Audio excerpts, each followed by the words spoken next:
성경에서 예수님이 나를 따르라 하시거나 떠나자 하실 때는 항상 중요한 가르침을 제시하고 계십니다.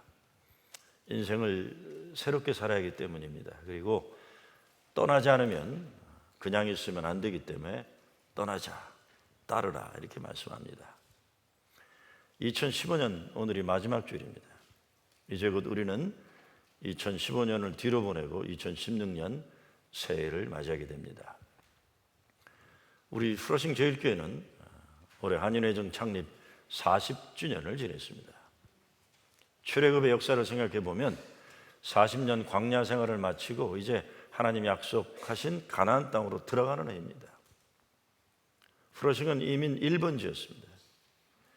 한인회중이 창립될 때만 또 그 이후로도 한동안 압도적으로 한인들이 다수였던 이 지역이 이제는 배교 인종이 더불어 살아가는 지역이 되었고, 특별히 중국인들이 다수를 이루어가는 지역으로 변하고 있습니다.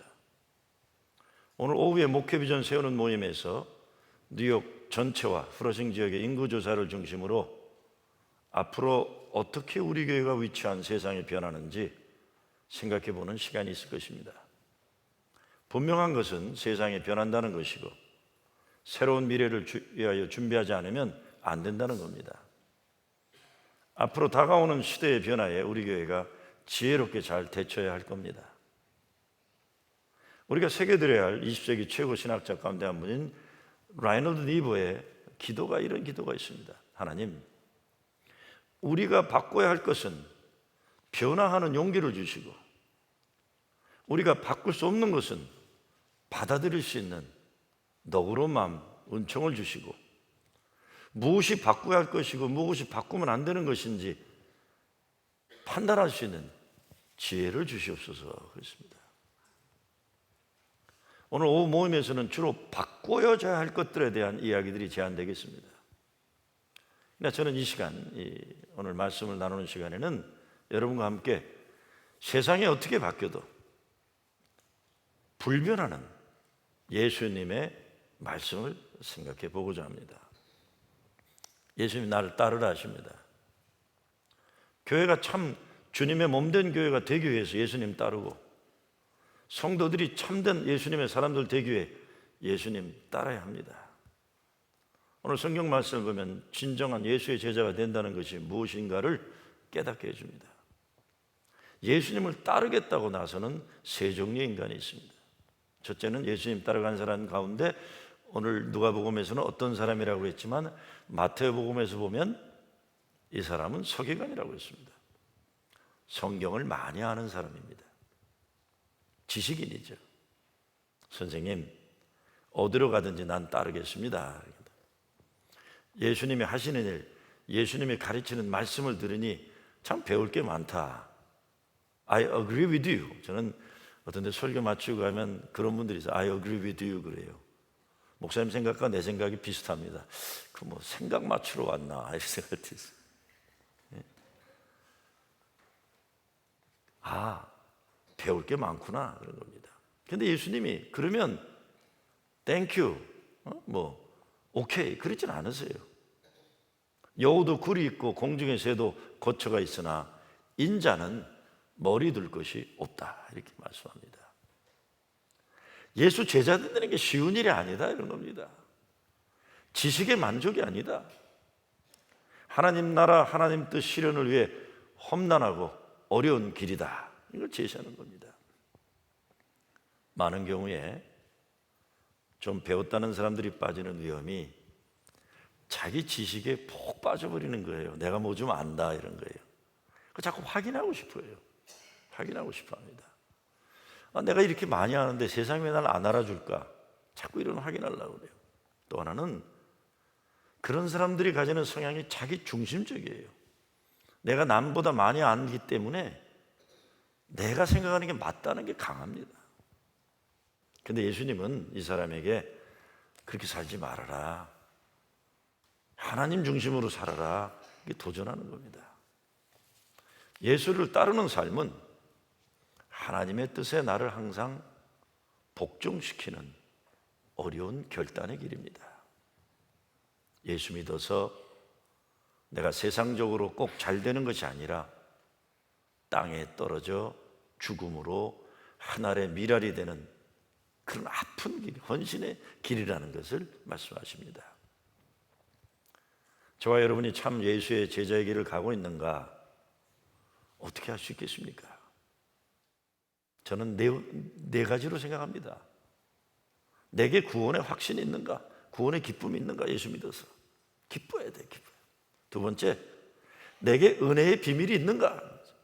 남들은 모르는 하나님 은혜의 비밀이 있는가? 세 번째, 뭘까요? 고난의 흔적이 내게 있는가? 내 몸속에도 내 삶 속에도 예수 십자가 흔적이 있는가? 마지막으로는 죽음의 두려움을 살아가지 않으면 안 되는 이 삶 속에서 부활하신 주님 때문에 가지는 승리의 증거를 가지고 살고 있는가? 승리의 증거가 내게 있는가? 사도 바울이 뭐라고 합니까? 그리스도 고난의 흔적이다. 내게는 있다. 나 함부로 건드리지 말아라 그랬어요. 내게는 그리스도 고난의 흔적이 있다. 요한일서에서는 그렇게 얘기하죠. 히브리서에서 그렇게 얘기합니다. 저런 사람들은 세상에 어쩌지 못한다고 그랬어요. 저런 사람들 세상에 어쩌지 못한다. 내가 예수 믿음 때문에 오는 아픔이 있는가? 예수님 말씀 따라 살려고 결단한 이후 내게 주어진 고난의 흔적이 있는가? 이 도전이에요. 전 그래서 좋으신 하나님 그 노래 좋아도 하지만 어떤 때는 조금 불편해요. 하나님 그렇게 좋은 분이 아니세요. 어떤 때 보면 하나님 어떻게 저러실 수 있을까? 하나님 정말, 제가 옛날에 읽은 책 중에 하나는 그런 게 있어요. 어느 젊은 목사가 쓴 건데, 비가 주룩주룩 너무 오니까 머슴 사는 사람이, 아이고 하나님은 머슴도 안 살아봤나? 응? 비가 내려도 나는 할 일 다 해야 되는데. 하나님 믿어도 참 힘들 때 많아요. 내게는 고난의 흔적이 어떻게 있는가? 이 도전이에요. 예수님은 자기를 따르겠다고 하는 사람에게 머리 둘 곳이 없다고 하세요. 머리 둘 곳이 없다. 그래서 예수님께서 집이나 아파트 없이 길거리로 방황하는 분, 그런 뜻이 아닙니다. 인간들끼리 만족하는 집단에 머물러서 안주하지 말라는 겁니다.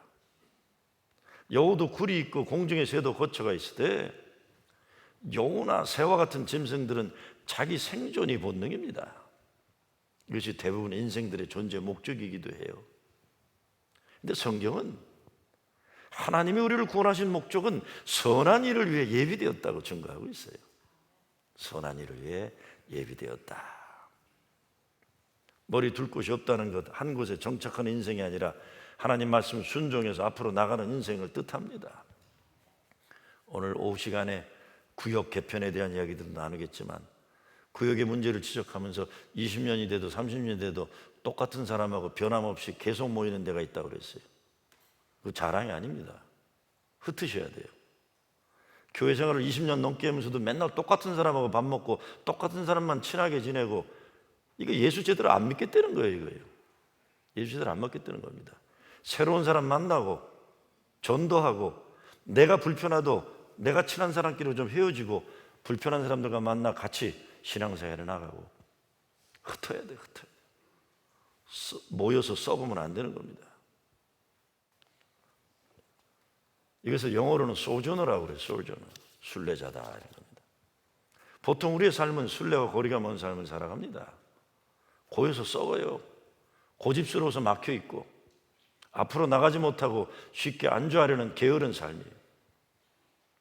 사도 바울의 표현으로는 육신의 욕정과 욕망과 이생의 헛된 자랑의 노예가 된 삶을 얘기합니다. 그래서 편한 것을 좋아하고 나 자신만을 위한 편리한 인생에 욕심부리고, 근데 예수님은 머리 둘 것이 없다 하시는 겁니다. 여러분 잘 들리세요? 보청기가 잘못된 이제 왕왕거려가지고 죄송합니다. 저만 안 들리는 것 같아요 지금. 오래전에 영어 목회하는 2세 목회자들 모임에 제가 설교를 해달라고 그래서 갔던 일이 있습니다. 그래서 2세 목회자들은 어떻게 목회하는지 좀 관심 가지고 대화하는 시간에 한번 들어가서 경청해 봤어요. 그랬더니 LA 지역에서 사역하는 어느 2세 목회자가 자기가 자라난 교회가 옛날에는 영어 목회가 잘 됐는데 교회가 어려지면서 이 영어 목회를 문 닫아야 되는 지경에 이르게 되었다. 그러면서 태어나서부터 같이 교회 다녔는데 이제 이게 영어 목회가 없어지니까 이제 우리는 뿔뿔이 흩어지게 되어서 참 가슴 아픈데 기도 좀 부탁한다 그래요. 기도 부탁한다. 그래서 제가 아니 저 교회가 언제 저렇게 힘들어져 갖고 교회가 저렇게 됐나. 2세 목회가 다 없어질 정도로 교회가 힘들게 됐나. 참 가슴이 아프더라고요. 그런데 이 동부 지역에서 목회하는 큰 교회에서 영어 목회하는 젊은 목사가 이런 말을 하더라고요. 우리는 그동안 교회가 크니까 오히려 하나님께 도움을 간구하는 기도를 잊어먹고 산 적이 너무 많았다. 우리들의 힘으로도 되는 일이 너무 많아서 교만해지기까지 했다 그랬어요. 교회가 잘 되니까요. 그러나 지금 어려운 가운데서 하나님의 기도를 요청하는 너의 모습을 보면서 나도 회복해야 될 기도의 필요를 깨닫게 되었다 그래요. 그래서 제가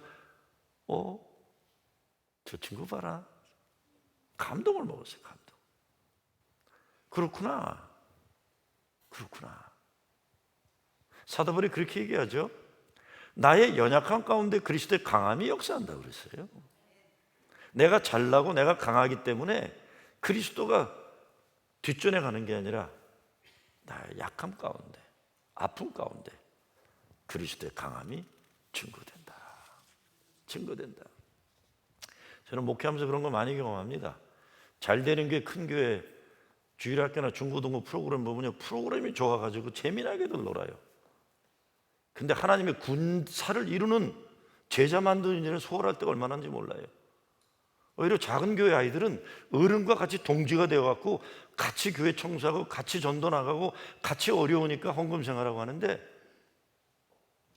어떤 때 큰 교회 아이들은요 완전히 소비자 근성으로 교회 다닐 때가 있어요. 실험 안 가고 더 재미난 것만 바라고. 그래서 큰 교회가 꼭 좋은 거 아닙니다, 여러분. 작은 속에 동지들이 생기고 믿음의 결단이 생기고. 갑자기 우리 교회들 다 개척교회로 가면 어떡할까 걱정해봤지만 큰 교회가 그런 것까지 걱정하고 살겠습니까? 작다고 문제 있는 게 아니라 크다고 좋은 것도 아니고요. 기도를 할 수 있는 가난한 심령이 될 수 있느냐 아니냐. 한 해를 뒤로 하면서 머리 둘 곳이 편안함으로 고여 썩는 삶에 익숙한 삶, 이거 안 되는 거죠. 순례의 신앙의 회복이 우리에게 필요합니다. 인자는 머리 둘 곳이 없다. 진정 예수를 따르려는 우리가 회복해야 할 순례 신앙으로 도전하시는 주님의 말씀입니다. 두 번째, 다른 친구는 예수 따르겠다 하면서 아버지 장례 치르고 나서 따르겠다. 자식의 도리를 다하겠다. 근데 예수님이 뭐라 그래요? 너 참 잘했다, 효자다 그러진 않았어요. 뭐라고 합니까? 죽은 자들로, 저희 죽은 자들을 장사하게 하고 너는 나를 쫓으라 그래요. 신앙생활 잘할 때 주어지는 열매 가운데 하나가 가정생활의 축복입니다. 그렇죠? 말씀 안에서 부모 자녀가 잘 신앙생활하는 거예요. 근데 오늘 본문의 예수님 말씀은 자칫 잘못되면 이런 귀중한 인륜을 무시하는 발언이 되게 잘못 들을 수 있습니다. 죽은 자들로, 저의 죽은 자를 장사하게 하고 너는 나를 쫓으라. 무슨 뜻입니까? 구약에 보면 이런 말씀이 있어요. 저들이 평화하지만 거짓된 평화를 말한다 그랬어요. 성경에서 평화는 하나님과의 온전한 관계의 시작입니다. 그런데 하나님은 빠지고 인간들끼리 자기들끼리 이기적인 가정 안에서의 평화를 평화한다는 거예요. 하나님은 안 계시고 교회 안에서 자기들끼리만 We are happy 이루고 있는다는 거예요. 가정에서 자녀들이, 부모들이, 남편과 아내의 도리, 가정의 평화를 말하지만 하나님과는 전혀 관심이 없는 무관한 상황일 때가 많은 겁니다. 가정의 평화라는 명목으로 하나님은 항상 뒷전에 모셔두는 그런 신앙생활 가능합니다. 하나님과의 평화, 하나님께 온전히 드려야 하는 도리는 지키지 않으면서 인간들끼리의 도리와 평화를 핑계 삼을 때가 얼마나 우리들에게 많은지 생각해 보지 않을 수 없습니다. 오래전인데 제가 목회한 지 얼마 안 됐을 때예요. 어느 분이 장로가 되고 싶어 하셨어요. 아주 잘 사는 분이세요. 보통 잘 사는 게 아니라 아주 잘 사는 분인데 11조는 안 내더라고요. 11조는. 그런데 장로는 되고 싶어 하시는 거예요. 자, 무슨 말인지 아시겠죠? 11조는 안 내는데 장로는 되고 싶어 하는 거예요. 이분은 탁월한 은사가 있는데 작은 투자로 큰 명예를 원하고 이런 분이세요. 그래서 신문에 나오는 건 되게 좋아해요. 신문에 나오는 거. 왜냐면 보통 뭐 어디 가서 1,000불 내면 막 신문에 사진 찍어주거든요. 근데 교회에서는 헌금 아무리 내도 신문에 내주는 일이 없어요. 그렇죠? 프로싱 지을게 여러분이 헌금 많이 해도 신문에 우리 내주는 일이 없습니다. 근데 그분은 신문에 나는 데는 열심히 내고 교회는 안 하는 분이셨어요. 근데 장로가 되고 싶은데 안 되니까 자꾸 교회에서 시끄럽게 하는 거예요. 또 교인들은 동네 유지가 그러고 잘 사는 사람이 그러니까 목사가 그 사람 말을 들어야 된다고 자꾸 저한테 협박도 하고 그러는 거예요. 근데 어느 장로님이 얘기를 해주신 거예요. 당신 장로 되려면 11조 내라 그런 거예요. 아, 그러니까 부부가 찾아왔어요. 장로 시켜달라. 11조 내겠다. 근데 그 당시만 해도 제가 목회 경험이 별로 없었어요. 그리고 자꾸 장로 안 된 한 맺힌 사람이 시끄럽게 하니까 아예 피곤하니까 또 부부가 찾아와서 그렇게 약속을 하니까 사내 대장부가 대안에 남아가 약속하니까 지키겠거니 하고 장로를 추천을 했습니다. 장로가 됐어요. 아마 교인들의 입장에서는 저분이 장로가 돼서 11조 내면 목사 월급도 올라가서 좋겠다 이렇게 생각한 것 같아요. 그런데 약속을 지키지 않더라고요. 지키지 않아요. 근데 저는 그분을 찾아갔어요. 장로님, 11조 잘 내겠다고 잉크 사인한 게 마르지도 않았는데 아직도 약속 안 지키냐 그랬어요. 아, 그랬더니 목사님, 가정의 평화를 위해서 그렇다는 거예요. 그게 뭔 소리냐? 자기 아내가 그 권사님이 11조 내는 걸 싫어한다. 아니, 부부가 찾아와서 약속했거든요. 부부가 찾아와서. 아, 제가 설교가 아니라면 정말 제 마음에 있는 말을 하고 싶은데 설교 시간이니까 그렇게 얘기 못하고 아주 고상하게 얘기했어요. 약속 지키세요. 그렇게 얘기했어요. 하나님과 맺은 약속 지키세요. 끝까지 안 지키더라고요. 문제는 사람들이 알아요, 그걸. 존경을 하나도 못 받아요. 돈 많이 가지고 뭐 하려고 그래요? 하나님과 맺은 약속도 지키지 않으면서. 오히려 그분은 장로가 안 됐으면 행복할 뻔했어요. 장로가 되고 난 다음에 손가락질 받고 돈이 아무리 많아도 그 사람 부러워하는 사람이 없어요. 그러고 사니까. 가정의 평화를 내세우면서 하나님과 약속 지키지 않는 거, 그러면 안 되는 거죠. 제가 오래전에 한국 가는 비행기에서 저는 비행기 타면은 책도 읽고 싶고 잠도 자야 되니까 옆에 있는 사람 말하는 걸 싫어하는데 아이고 잠을 잘 수가 없어요. 옆에 있는 미국 할아버지가 계속 책을 보느라고 불을 켜놓는 거예요. 난 자야 되는데. 근데 보니까 성경을 읽고 있어요. 그래서 내가 저 할아버지 예수쟁인가 보다 그랬어요. 그래서 모른 척하고 난 자고 있었어요. 자다 깨고 보니까 뭘 펴놓고 있는데 보니까 헬라어 성경을 번역하고 있어요. 그래서 제가 저 노인네가 은퇴한 목사인가 그랬어요. 그러고도 또 모른 척하고 자고 있었어요. 밥 먹는 시간이 됐어요. 밥 먹을 땐 저도 깨 일어나 있는데 예, 할아버지가 뭐 너 누구냐 뭐 그러니까 나도 말을 시작했죠. 아까 보니까 헬라어 성경 보는데 당신 목사냐 그랬더니 No, I'm a missionary 그래요. 자기는 선교사다 그래요. 그러냐고. 얘기를 들어보니까 31살 때부터 전라도 전주에서 남침례교회 선교사로 선교한 분인데 전주에서 선교하다가 그 다음에 대전 중심으로 충청도 지역에서 선교를 하신 분이에요. 그리고 은퇴했어요. 나이가 많으니까. 은퇴한 다음에는 중국 연변에 가서 조선족 젊은이들에게 영어를 가르치는 학교가 있는데 거기서 영어를 가르치신 거예요. 그런데 사는 자녀들이 있는 곳은 이 메스터 골프하는 어거스타 조지아에 살고 계신 거예요. 자기 지금 어거스타 조지아에 왔다가 다시 연변으로 가는 길이래요. 왜 어거스타 왔었냐 그랬더니 암에 걸려서 암 수술을 하고 수술 잘 마치고 많이 좋아져서 다시 가는 길이다. 가만히 들어보니까 이분이 싼 비행기를 타서 3시간 어거스타 조지아에서 운전하고 아틀란타 와가지고 아틀란타에서 달라스를 거쳐서 그리고 인천으로 가서 거기서 2시간인가 기다렸다가 북경 가서 또 4시간인가 기다렸다가 연길로 가는 비행기를 탄 거예요. 야, 그 얘기를 들으니까 정말 숙연해지더라고요. 내가 속으로 내가 저 할아버지 가방을 들고 연변까지 따라가야 도리가 아닐까 생각할 정도예요. 근데 내가 그랬어요. Why 그랬어요. Why after all this retirement?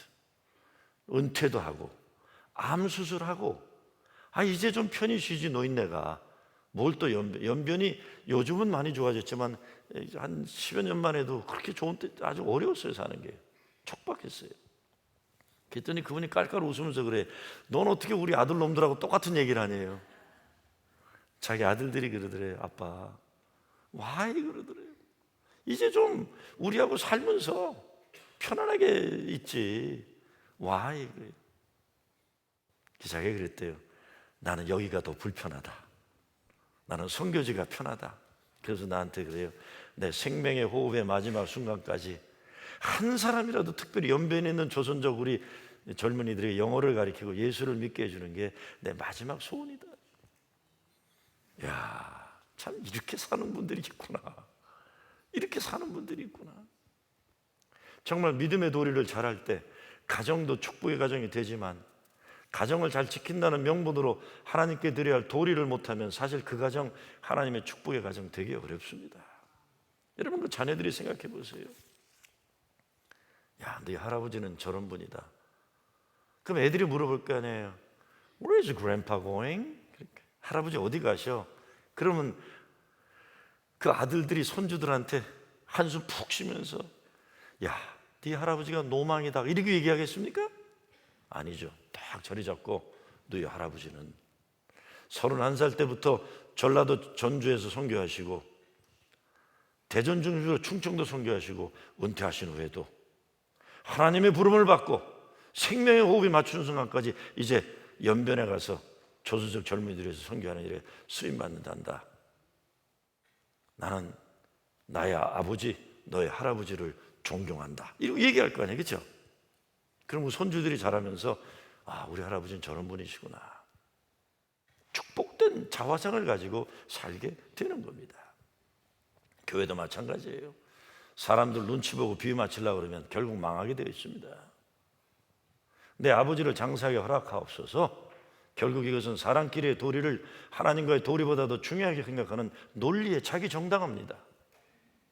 사람과의 도리도 하나님 말씀에 근거해서 지켜야 하는 거예요. 우리 가정들도 하나님 영광을 위해 주님 기쁘시게 하는 일을 위해 존재할 때 축복의 가정이 될 줄로 믿습니다. 교회에서도 인간끼리의 관계 적당히 하시고 신앙의 도리를 더 중요하게 여기셔야 됩니다. 제가 그동안 목회를 하면서 경험하는 것은 한국이나 이민교회나 안 되는 교회들의 공통점은 예수님 말씀하신 이 성경의 진리를 소홀히 하고 무시하는 교회들이에요. 교회는 너는 나를 따르라 하시는 예수님 말씀에 근거해야 살아있는 제자의 사명을 다하는 교회가 되는 겁니다. 마지막으로 예수의 제자 되는 것이 힘들고 어려운 현실인데도 그럼에도 불구하고 예수님을 쫓는 자들이 있는 거예요. 제자의 길이 어떤 길인가? 머리 둘 것이 없는 것을 알면서도 따르고 때로는 인간 사회의 도리와 의무를 희생하면서도 하나님의 말씀에 순종하기로 결단한 제자들에게 요구되는 믿음입니다. 너는 나를 따르라. 교회에 오늘이 가능한 것도 예수님 부르심에 순종한 예수님의 사람들의 헌신과 희생이 있어서 가능한 겁니다. 너는 나를 따르라. 너는 나를 따르라. 마더 데레사 수녀가 일하던 인도 캘커타 고아의 어린이집에 쓰여진 그래도 사랑하라는 글이 있습니다. 여러분 잘 아시는 글이겠죠. 한번 들어봐 주세요. 사람들은 불합리하고 비논리적이고 자기중심적이다. 그래도 사랑하라. 당신이 선한 일을 하면 이기적인 동교사 하는 것이라고 비난받을지도 모른다. 그래도 좋은 일을 하라. 당신이 성실하면 거짓된 친구들과 또 참된 적을 만날 것이다. 그래도 사랑하라. 당신이 정직하고 솔직하면 상처받을 것이다. 그래도 정직하고 솔직하라. 당신이 여러 해 동안 만든 것이 하룻밤에 무너질지도 모른다. 그래도 만들어라. 사람들은 도움이 필요하면서도 도와주면 공격할지 모른다. 그래도 도와줘라. 세상에서 가장 좋은 것을 주면 당신은 발길로 차일지도 모른다. 그래도 가진 것 중에서 가장 좋은 것을 나눠줘라. 예수의 사람들은 주님 말씀 붙잡고 부르심에 순종해서 그 길을 꾸준히 가는 거예요. 찬송가 중에 이런 찬송이 있죠. 이 세상 험하고 나 비록 약하나 늘 기도 힘쓰면 큰 권능 얻겠네. 내 마음이 약하고 늘 넘어지오니 주 예수 힘주사 굳세게 하소서. 주의 은혜로 대속하여서 비와 같이 붉은 죄 눈같이 희겠네. 그렇죠? 제자가 된다는 것은 결국 힘주시는 주님을 위해서 사는 믿음입니다. 주님만 따라가는 거예요. 마틴 루터 킹 목사님이 1960년대 미국 인권운동을 하다가 인생의 큰 어려움을 경험합니다. 그건 다른 게 아니라 백인 우월주의자들이 어린 자녀들이 있고 부인이 있는 집에다 폭탄을 던지겠다고 협박하는 거예요. 너 이 데모하는 거 흑인 인권운동 그만두지 않으면 네 집에 폭탄을 던지겠다. 이게 마틴 루터 킹이 밤새 울면서 기도합니다. 하나님, 내가 다치는 건 감당할 수 있지만 내 어린 세 자녀와 사랑하는 아내가 피해가 보는 건 감당할 자신이 없습니다. 주님 어떻게 해야 됩니까? 밤새 통곡하고 기도합니다. 그러고 일어나서 부른 노래가 있어요. 주님이여 이 손을 꼭 잡고 가소서. 약하고 피곤한 이 몸을 폭풍우 흑암 속 해치사 빛으로 손잡고 날 인도하소서. Precious Lord, take my hand, lead me on.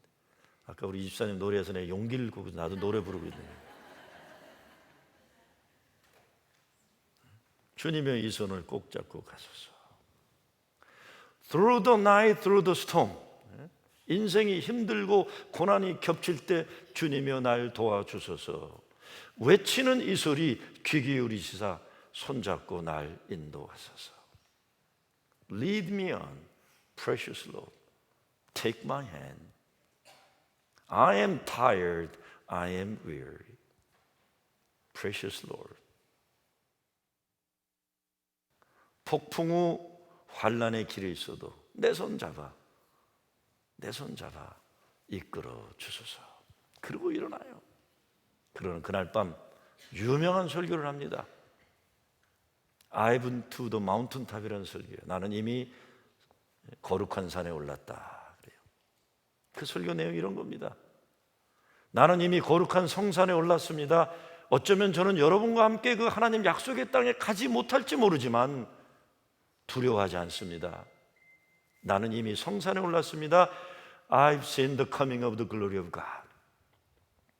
하나님의 영광이 오고 있는 것을 나는 보고 있습니다. I may not get there with you, but I have seen the coming of the glory of God. I've been to the mountain top.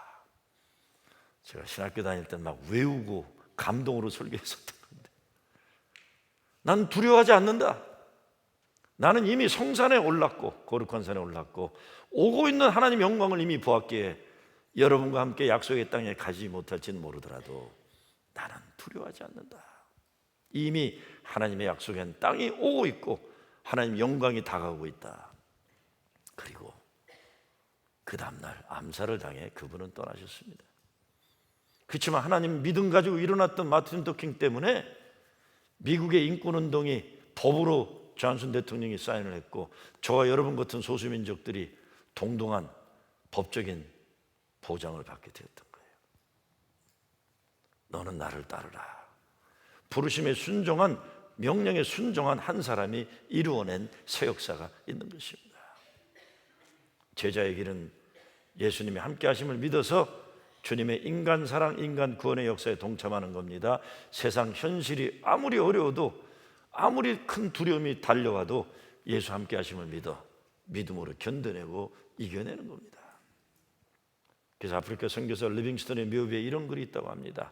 하나님 아버지 앞에서 하나님 한 분만을 두려워한 나머지 이 세상 누구도 두려워하지 않는 이가 여기 잠들어 있도다. 예수님 따르는 게 뭡니까? 예수님 말씀이에요. 나는 세상의 빛이니 나를 따르는 자는 어둠에 다니지 아니하고 생명의 빛을 얻으리라. 주님을 따른다는 것, 주님 말씀 믿는 거고, 믿고 따르는 거예요. 말씀을 믿고 따라야 돼요. 말씀 믿고 따라야 돼요. 잠언 말씀에 너는 범사의 길을 인정하라. 그리하면 내 길을 지도하시리라고 했어요. 구원받은 자의 삶은 주님을 인정하기 때문에 하나님 말씀의 삶의 중심에 담고 살기 위해서 빛의 길을 가는 겁니다. 그래서 어둠 가운데 살지 않고 빛 가운데 사는 구원받는 것. 인자는 머리 둘 곳이 없다. 그래서 거지 같은 인생이란 말씀이 아닙니다. 머리 둘 곳에 연연해서 사는 인간들의 헛됨을 벗어나야 천하를 얻는 하나님의 자녀로 살 수 있다는 역설적인 말씀이에요. 너무 머리 둘 곳에 연연하다 보면 교회가 교회되지 못하고 성도들이 성도답게 살지 못한다는 겁니다. 교인들도 이거 알아요.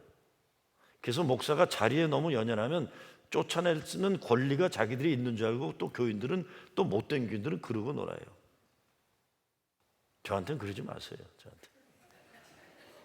제 스승들은 그런 분들이 아니었어요. 제 스승이 시카고에서 목회하던, 제가 담임으로 모셨던 분은 의사들이 줄을 이루는 잘 사는 동네에 목회를 하다가 어느 순간에 주일날 교인들이 가보니까 교회 문 밖에다가 큰 쪽지를 붙여놨더래요. 오늘부터 여기서 여러분에게 설교 안 합니다. 그리고 떠나셨어요. 그냥. 그래서 제가, 아니 목사님 어찌 그러십니까? 이 사람들 설교 안 들어. 내 설교 이 사람들은 들을 가치가 없어. 뭐? 아니 그럼 뭐 먹고 사시려고요? 야 이놈아, 내 밥은 하나님이 책임지신다. 내 밥은 하나님이 책임집니다. 밥줄로 생각하면 교인들이 목사 밥줄을 가지고 놀라 그러는 겁니다. 오직 하나님만 두려워하면서 우리에게 주어진 길 갈 뿐이에요. 옛날 연세대학에서 구약을 가르쳤던 김창국 목사님이 남기고 싶은 이야기란, 그래서 이렇게 말씀하셨습니다. 목사라는 직업 평생 좋은 이야기는 다 하는데 그대로 살기는 어렵다 그랬어요. 목사는 설교는 다 하지만 그대로 살기가 얼마나 어려워요. 장로들도 기도는 멀쩡하게 하지만 그대로 사는 장로 몇 명이나 됩니까? 여러분. 저는 은퇴하면요 장로 비리에 대한 책을 하나 쓰려고 그래요. 지금.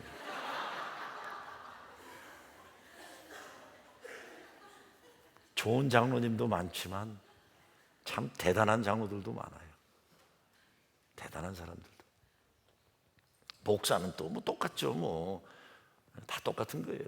살기가 어렵다는 게 말하긴 쉬워도, 전 정말 어떤 설교자로서의 내 사명에 대한 그것만 없다면 후를 털고 조금이라도 더 삶에서 실천하는 것 좀 하고 싶지만, 우리는 프리처예요. 설교자이기 때문에 무슨 일이 있어도 주일날 강단을 지켜야 되는 사람들.